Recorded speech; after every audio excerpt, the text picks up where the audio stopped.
Hello and welcome to Crowforest Reviews. So it seems that I have somehow never talked about Robert Rodriguez on this show before. So I think it's high time that we fixed that by talking about his classic movie, Spy Kids. So this is that. The movie opens with Carmen and Junie's mother telling them a bedtime story. She tells them the story of the two spies who fell in love after having been assigned to kill each other by their respective governments. And then they decided to get married and they had 2 kids. But I'm not sure why we're hearing this story. It's not like it has any relevance to the plot. What was the story tonight? Ours.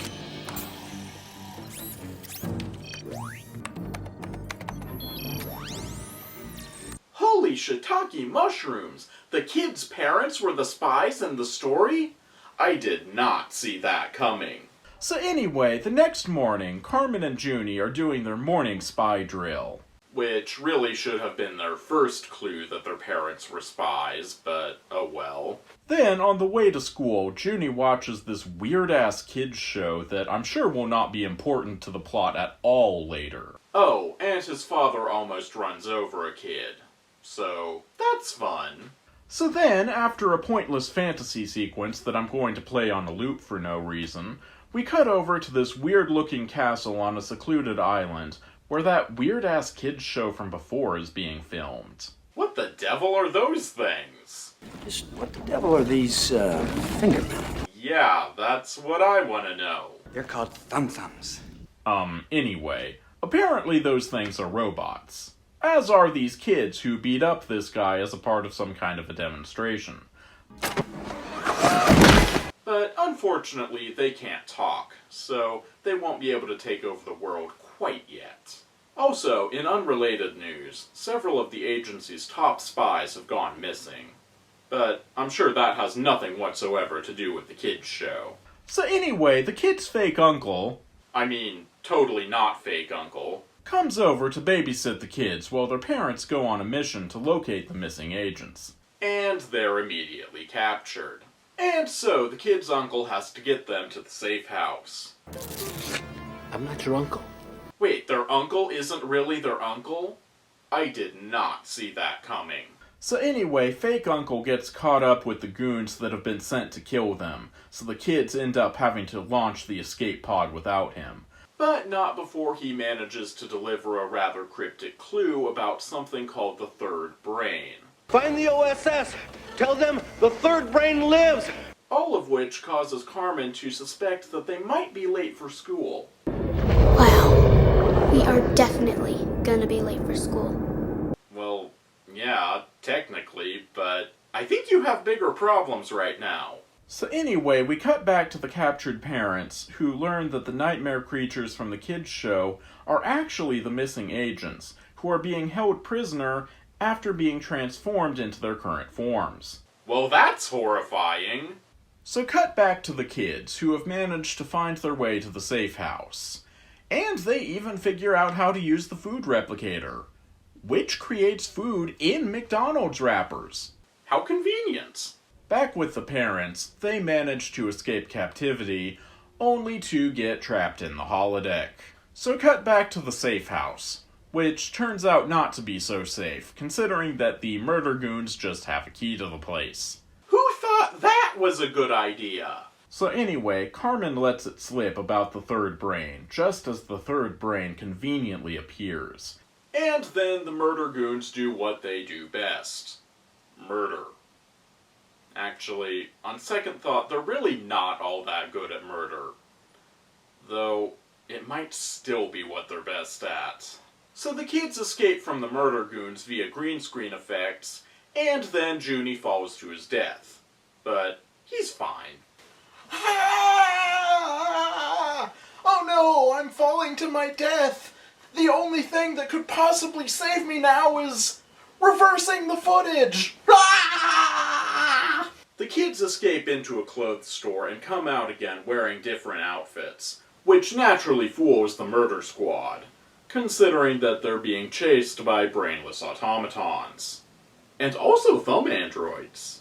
So after the failure of the murder squad, the kids show overlord decides to send in the kid androids to kill the kids. Which is actually kind of clever, because it creates a brief moment of mistaken identity, giving the robots about a 5-second advantage. So the robot kids steal the third brain and fly off in the rocket boots, prompting this one local kid to say that he wants boots like that. Well, now you can with the new Baby Rocket Boots. For only 3 easy payments of $19.99, you too can own the Baby Rocket Boots, and if you order in the next 5 minutes, you get a free thumbtack! 3 easy payments of $19.99, and you read that right, there is no decimal point. The new Baby Rocket Boots! For only 3 easy payments of $19.99, these amazing rocket boots can be yours or your child's as well. And if you order in the next 5 minutes, you get a free thumbtack! Colors may vary. Offer may not be valid where you live, some assembly required. And then, surprise, surprise, it turns out that the kid's father is the one who created the third brain, and thus doomed the world. Whoops. The kids track down their uncle, the real one this time, but he wants nothing to do with them, mostly because he read ahead in the script and knows that he has to have a pointless redemption arc.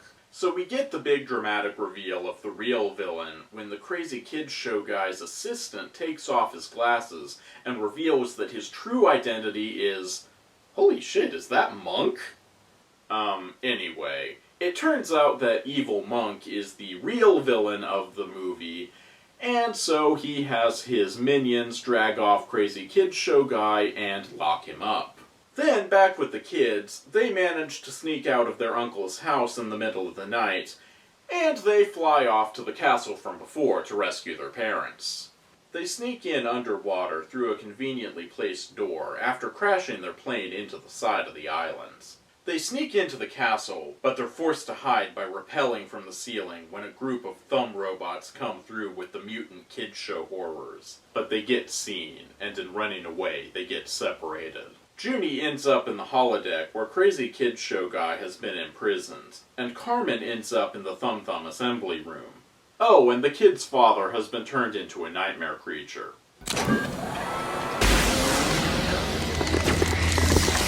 So that's fun. Junie manages to free Crazy Guy, somehow.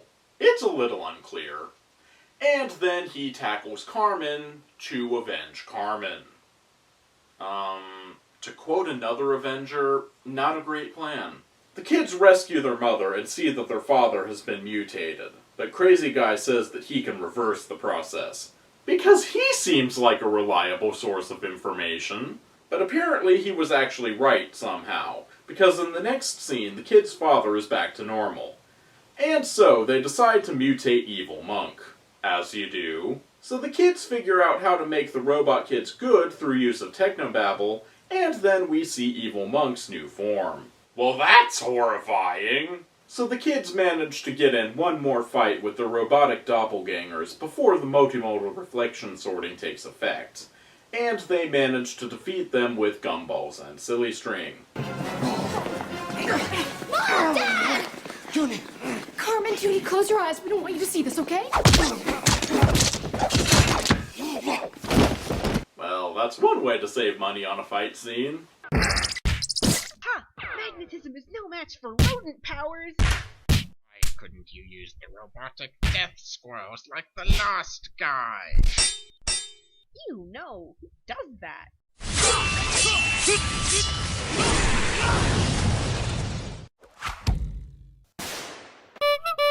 So they all get lined up for the final fight, and then the kid's uncle from before, the real one, bursts through the window to help, just as the multimodal reflection sorting takes effect, making his presence here entirely pointless. But it's the thought that counts. So that was Spy Kids. How was it? That was really good. I remember seeing this as a little kid and really liking it, and seeing it again now, it still really holds up.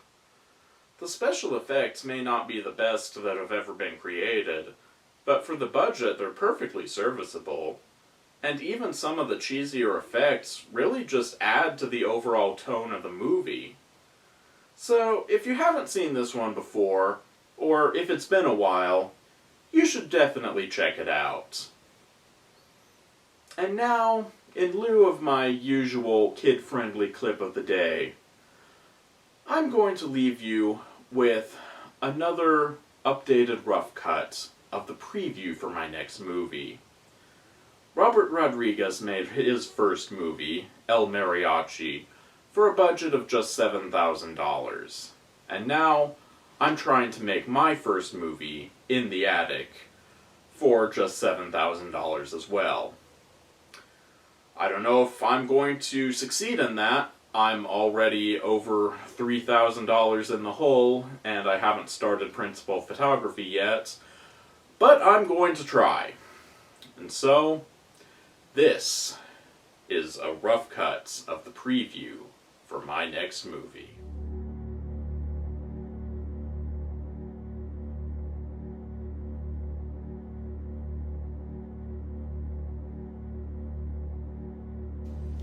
Thanks for agreeing to store these for me. No problem. I've never even been up in my attic, so I won't miss a space.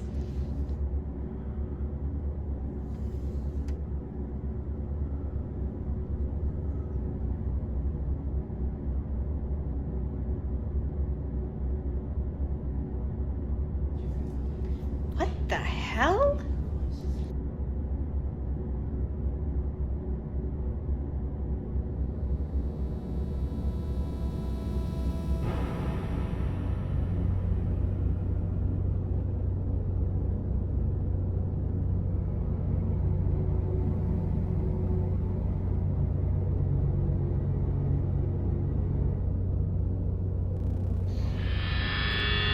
Damn it!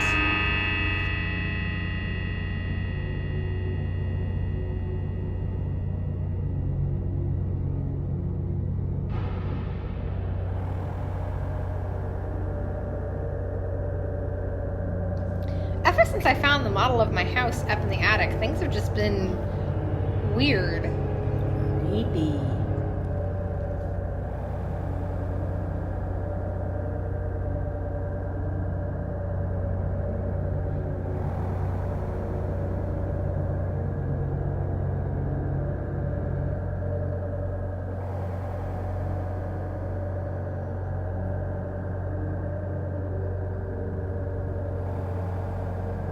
Are you sure you're okay? I'm fine, damn it.